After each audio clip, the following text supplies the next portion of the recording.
The cardboard box wasn't even full. That was the thing that kept catching Lorelei off guard as she stood in the center of her office on the 41st floor, the box sitting open on her desk, waiting, and she couldn't think of a single thing worth putting inside it. 14 years. 14 years of 70-hour weeks, of red-eye flights and cold coffee and missed Christmases, and apparently all of it fit into a life that left behind almost nothing you could carry. The framed photo near the window.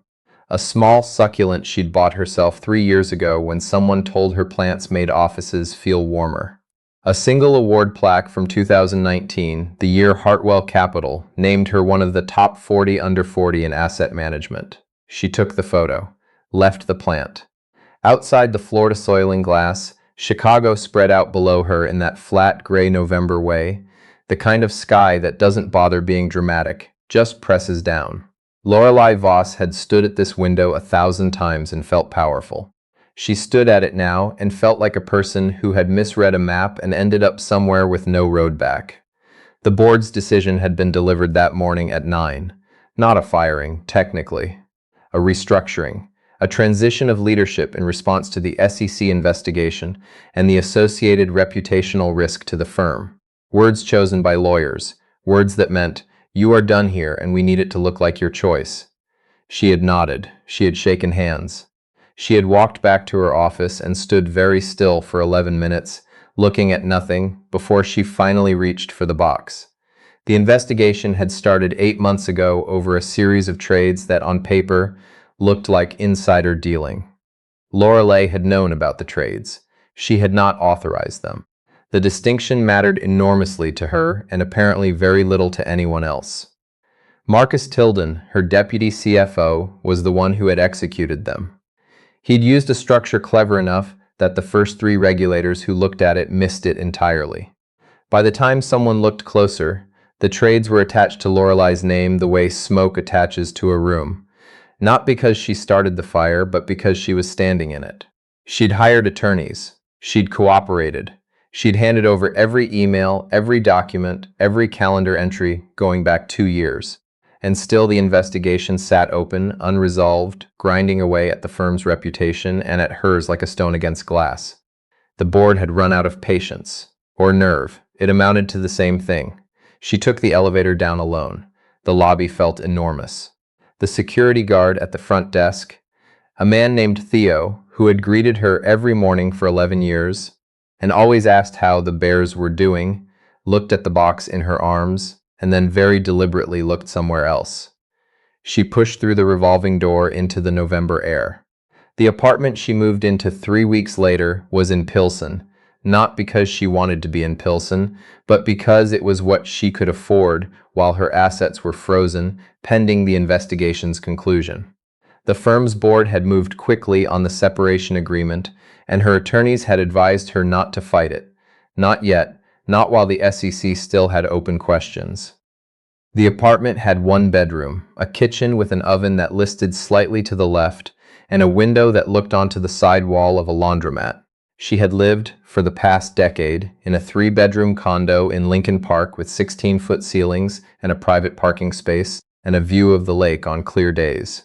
The first night in Pilsen, she sat on the floor. She hadn't arranged for movers yet. She hadn't arranged for much of anything, and ate crackers from a sleeve and looked at the wall and tried to locate the version of herself that had known how to be a person without a title attached to her name. She couldn't find her. The coffee shop on 18th Street was called Mira's, though nobody named Mira appeared to work there anymore.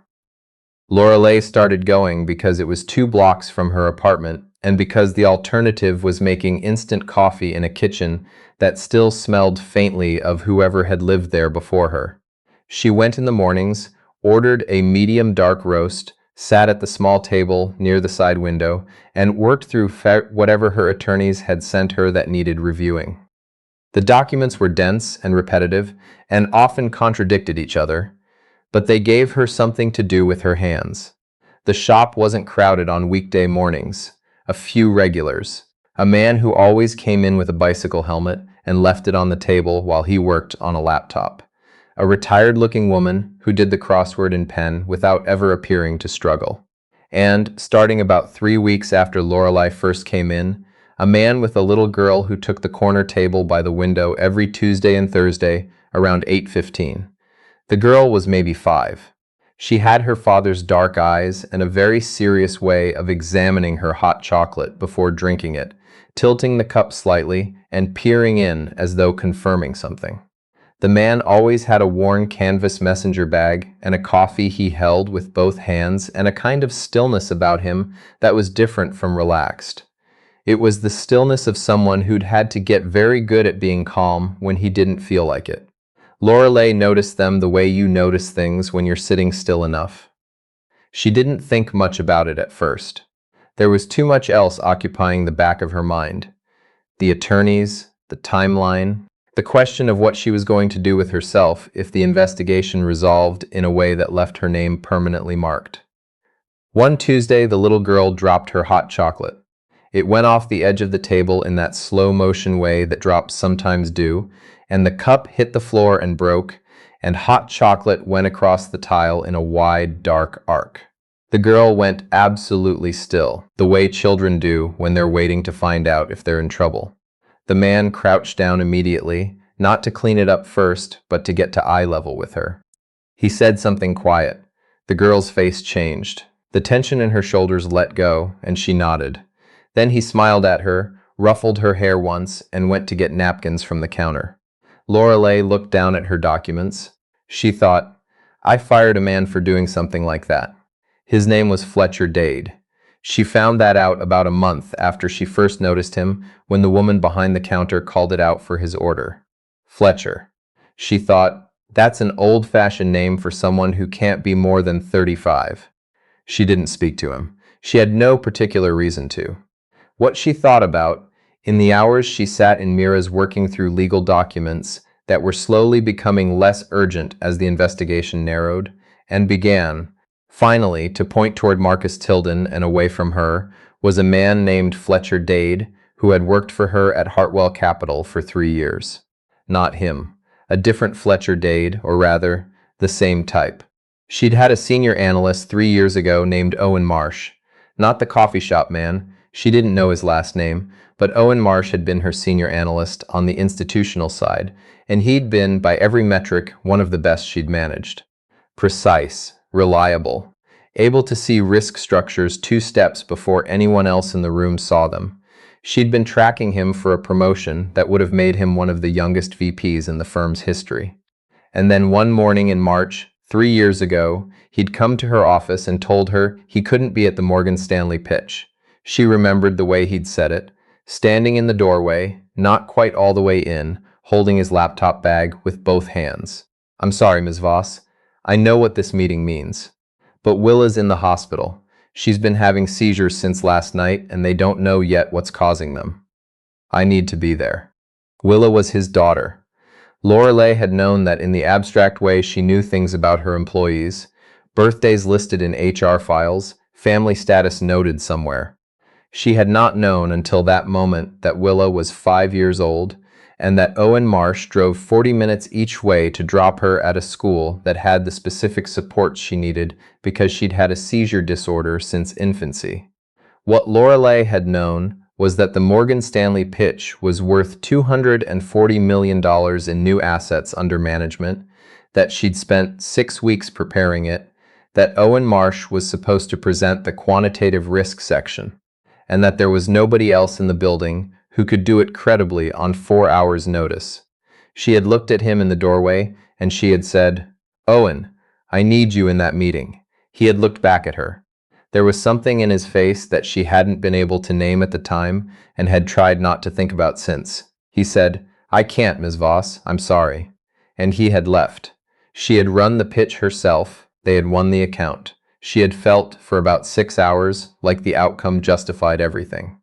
Then she'd had legal draw up Owen Marsh's termination paperwork, and she'd signed it, and she had not thought carefully about it again until much later. The thing she hadn't let herself think about was what happened after. She'd heard secondhand, months later, through the kind of firm gossip that moves slowly and reaches you eventually. Willa's seizures had been traced to a medication interaction. She'd spent 9 days in the hospital. Owen had sat with her through most of them. He'd filed for unemployment. He'd contested the termination. HR had sent him a settlement offer and a non-disclosure agreement. She didn't know if he'd signed it. She hadn't asked. She thought about this on a Wednesday in February, sitting in Mira's with a cooling coffee and a letter from her lead attorney that said, in careful legal language, that the SEC was now formally focused on Marcus Tilden and that Lorelei's cooperation and documentation had been, in the attorney's words, instrumental in clarifying the timeline. Instrumental. She was going to get her name cleared. She was going to walk out of this, not unscathed, not without costs, but without charges, without the thing she had most feared. She sat with that for a long time.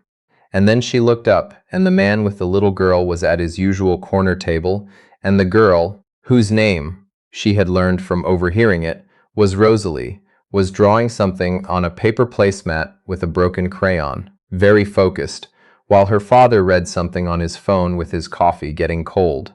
The way he watched her without watching her, the way his attention stayed half on the paper she was filling in, easy and quiet, not performing fatherhood but just doing it, like breathing. I need you in that meeting. She had said it like it was a simple sentence. The investigation formally closed in March. Lorelei's attorney sent her a bottle of champagne she didn't open. 3 of her former board contacts reached out with congratulatory messages and vague references to catching up soon that she understood were not invitations so much as door cracking. Now that this unpleasant thing is resolved, you may re-enter the room. She didn't respond to any of them right away. What she did instead was something she hadn't planned. She looked up Owen Marsh. It wasn't difficult. LinkedIn, mostly. He'd spent 8 months after leaving Hartwell in what looked like a gap. Nothing listed, which she now understood differently than she would have before. Then a consulting role at a small risk analysis firm in the West Loop. Then, 6 months ago, he'd gone independent. His profile was spare. Independent quantitative risk consultant. Specialized in fixed income and derivatives structuring. No photo. A short list of what she assumed were redacted client references. Nothing about where he'd been in the 8 months between Hartwell and the consulting role. She spent 2 days deciding whether to contact him and what she would say. What she came up with, finally, was not much. A brief message through LinkedIn, acknowledging that she was the one who'd fired him, acknowledging that she understood now in a way she hadn't then what she'd asked him to give up, and saying that she didn't expect anything from him. No response, no forgiveness, nothing. She just wanted him to know that she knew. She sent it on a Thursday afternoon. She did not expect to hear back. He responded on a Sunday. The message was short. Thank you for writing. Willa is doing well. She just started first grade. Oh, and that was all. Lorelei read it 3 times. She wrote back, I'm glad. I mean that, he replied. I know you do. Good luck with what comes next. She wasn't sure what came next. She'd been sitting with that question since November. The board contacts with their vague congratulations, the possible return to asset management, to the world she'd built herself in. The idea of stepping back into a corner office somewhere, and picking up the 70-hour weeks, and the red-eye flights, and the cold coffee. The thought didn't produce what it used to produce. It didn't produce the particular alive feeling she'd spent 14 years confusing with happiness. In early April, she got a call from a number she didn't recognize. Ms. Voss? A man's voice, careful. I don't know if you'll remember me. My name is Owen Marsh. I worked for you at Hartwell about 3 years ago. I got your number from the contact at, well, that's a little complicated. I can explain if this is a bad time. I'm sorry for calling instead of messaging. I had something I wanted to say out loud, I guess, if that's all right. She had sat down. The window in her Pilsen apartment was full of a gray April afternoon. It's all right, she said. Okay. A pause. She could hear distantly a child's television program in the background. I wanted to say that I got your message, and I've been thinking about it for a few weeks. Not about whether to be angry or... I got past the anger a while ago, to be honest. I had to, for Willa. But I've been thinking about the fact that you wrote it at all. She didn't say anything. I've been doing the independent consulting work, he went on, and it's going well. But I've got something larger I've been trying to put together. A fund structure, actually. Boutique, long, short, fixed income with a hedged vol component. I've got two institutional investors who've expressed serious interest. I've got the modeling done. What I don't have is someone who can credibly run the operational side. Not just the back office. I mean someone who can sit across the table from a pension fund manager and have them feel like the firm is real. She was quiet for a moment. "Why are you calling me?"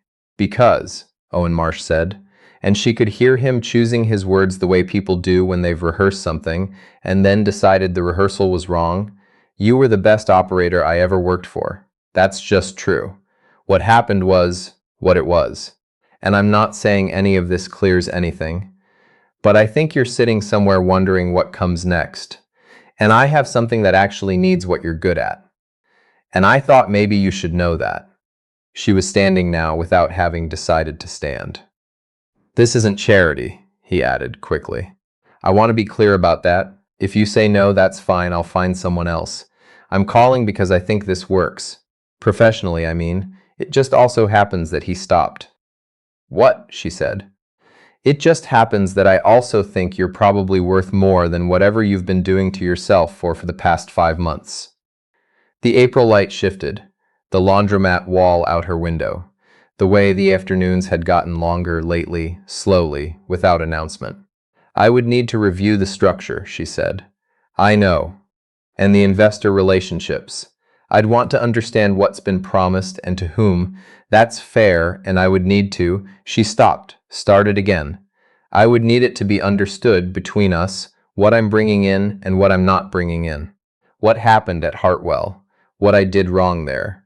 Not because I want to keep talking about it, but because I can't build something on a foundation that has a crack in it I'm pretending isn't there." There was a pause. Then Owen said, "I think that's actually the right way to start." She met him in person for the first time since the day he'd stood in her office doorway in a coffee shop in the West Loop. Not Mira's, a different place, neutral ground. He looked like someone who had been through something and had made peace with it without pretending it hadn't happened. He was carrying the same kind of worn canvas messenger bag. He ordered his coffee with both hands around the cup. Willa was in school. He'd mentioned that on the phone, a few calls later, when they were already deep into the structure of what they were building.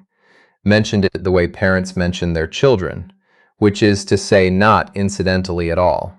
They talked for 3 hours. The conversation moved between the fund mechanics and the investor conversations and the regulatory considerations, and then, at one point, for about 20 minutes, into something else entirely. Into what it was like to have believed in a version of success that turned out to be missing something essential, and to have to figure out who you were after that. He didn't do this as a performance of forgiveness. He didn't do it to make her feel better. He did it because it was the thing that was actually true, and she had the sense he had decided, at some point, that he was only going to say things that were actually true. When they were done, she walked out into an April afternoon that had finally decided to be warm. The street was loud in the way Chicago streets get, when people have been inside for too long, and the weather has finally given them a reason to be out. She called her attorney on the walk back to the train. "I need to update my professional status," she said, "and I need to understand what the timing looks like on reinstating my series licenses." The attorney asked if she was returning to asset management.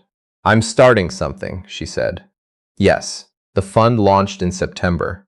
Small, under 100 million at first, which in the world Lorelei had come from would have seemed like a footnote, and which she now understood was the right size for what they were actually building. The two original institutional investors came in. A third came in 2 weeks before closing. Owen ran the quantitative side. Lorelei ran everything else. Not as the name on the door. They'd decided together that it should be structured as a partnership. No hierarchy implied by whose name came first, which meant they'd spent 3 weeks arguing about whose name came first before agreeing to alphabetical order. Lorelei Voss Capital Management. She'd had to look at it for a while before it felt real. The office was in the West Loop, smaller than anywhere she'd worked in a decade. No floor-to-ceiling windows with a view of the lake. A conference table that seated 8 and always had someone's coffee ring on it, regardless of how recently someone had wiped it down. There was a framed photo on her desk. Not the one from the old office. A new one, from the September weekend when they'd marked the fund's soft close, a dinner with the small team they'd assembled, and someone had taken a picture of the table. Owen and Willa were in it. Willa was holding her fork with the focused solemnity of a child who has recently mastered something. Owen had his arm around the back of her chair and was half-turned, saying something to the person next to him, and whatever it was making him laugh. It was not an impressive photo by any metric Lorelei Voss had spent 14 years applying to things. She kept it on her desk anyway. In November, almost exactly a year after she'd stood in her corner office, on the 41st floor, holding a box with almost nothing in it, she was working late when Owen knocked on her office door. She'd been going through the Q4 positioning review. He had Willa with him. It was a Wednesday, his regular sitter had canceled, and they'd all long since stopped pretending that the office was a strictly adult space. Willa had her own spot at the end of the conference table, a corner they'd gradually furnished with crayons and a stack of paper and a small blue headphone set for when she watched things on a tablet. She was there now, very focused on something she was drawing, feet dangling from the chair. "You have the Kellner call in the morning," Owen said from the doorway, not sitting the same way he used to stand in doorways she'd noticed when he wasn't sure if the conversation was going to be brief. "I know. I've got it." "Okay." He didn't leave. "You doing all right?" It wasn't the kind of thing either of them usually said. The question sat there, honest and a little awkward. She thought about how to answer it. She looked at the Q4 sheet on her desk, the columns of numbers that made sense to her in a way they always had, the fund that was smaller than what she used to run, and more carefully built, and belonged to something she understood now as hers in a way that the old one never quite had.